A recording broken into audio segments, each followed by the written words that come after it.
Ducky, congratulations on a magnificent 200 here at Edgbaston. Where does that rank for you in terms of your innings for Nottinghamshire as a whole? Yeah, for Notts, it's at the top, I'd say. It showed at times yesterday when they bowled well. It was tricky, and they got wickets in clusters. So it certainly felt like I needed to be there and bat 3 different partnerships and kind of soak up pressure at times, and then put them under pressure when I felt the time was right. But yeah, in a nutshell, it's definitely right up there. It's not been easy in the first few games for yourself and for quite a few of the batsmen. And does this feel like hard work paid off? Yeah, I mean, it's just the beauty of opening the batting. It's something that I've learnt. I'm never going to overthink. I could go and get 0 and 4 in the next game. That's how tough it is to open the batting. Especially at this time of year with the weather we've had. So, yeah, it's even more kind of driven me yesterday to make sure I really got a big score. And considering the fact that 2 top batters in Clark and Young, who were heroes in Taunton the other weekend and got a record partnership for Nottinghamshire, the fact that they were gone for so little just showed how difficult it was at times out there. It wasn't all plain sailing, was it? Yeah, I think that's the beauty of this game. It brings anyone back down to earth the week after. It could be me in a couple of weeks. That's the beauty of batting. One good ball or one bad shot, and you're back in the hut. So it was just really important for the 2 partnerships. Me and Slats had, and me and Hainsey.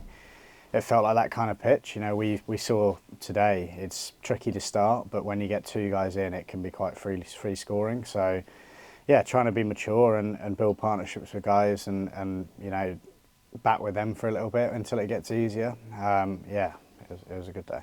Talking of Slater and Haynes, those were 2 big partnerships of equal weighting as well, and split in terms of runs between yourself and Slater and between yourself and Haynes, pretty much 50-50 there. How important were their contributions at the crease? Well, so important. You take even just one of those contributions out, and it could be 280 all out, 300 all out. And their plans were pretty clear. It was to get me off strike and try and put the other guy under pressure, and the way both of them in different ways soaked that pressure up. Hainsey came out after losing 2 wickets in the over and hit 2 fours in his first 4 or 5 balls, and I kept saying to him to be positive like that. And Sliddy, Slats, that's how he bats, doesn't it? He soaks up his own pressure, trusts his game, and I'm sure both of them are probably frustrated they didn't go on and get a big score as well.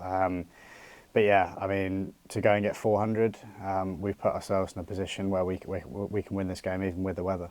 Well, to get to that 400, it wouldn't have happened without Dylan Pennington holding up the other end for you, and that was a 44-run partnership or something like that. So, still a quite important 9th wicket partnership in that, and he did really well to both help you get to your 200 milestone and to get the team to that extra bonus point they were searching for. Yeah, his runs this morning were valuable, and I kept telling him that.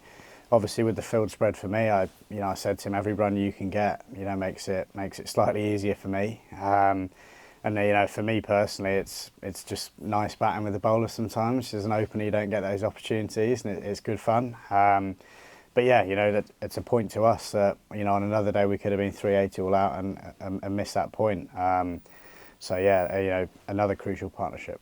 And we saw yesterday in the evening session that the dimmer conditions were starting to favour the bowling attack, and now it's our turn with the ball. Did it feel almost disappointing that we didn't get more overs in the day today to make the most of those conditions?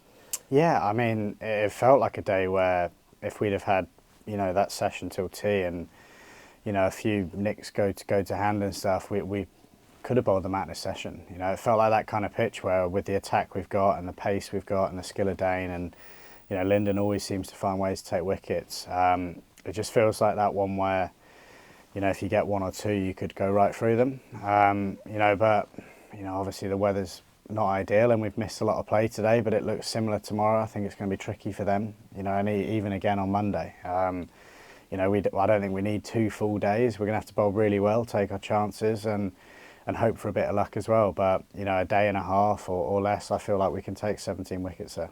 And just a word on Ollie Stone as well, coming back into the side and against his former county as well. How good is it to see him back bowling out there? It's so good to see Stoney back. We laughed yesterday. I think that was the first time we batted together since Northants back in the day. you know, and that certainly that second spell when he nicked off Mousley, you know, it was real quick pace, and that's why you want people like Stoney in the team. You want X factor, you want something different. It's just great to see him on the park, and you know, hopefully he gets clicking tomorrow and takes a few poles for us.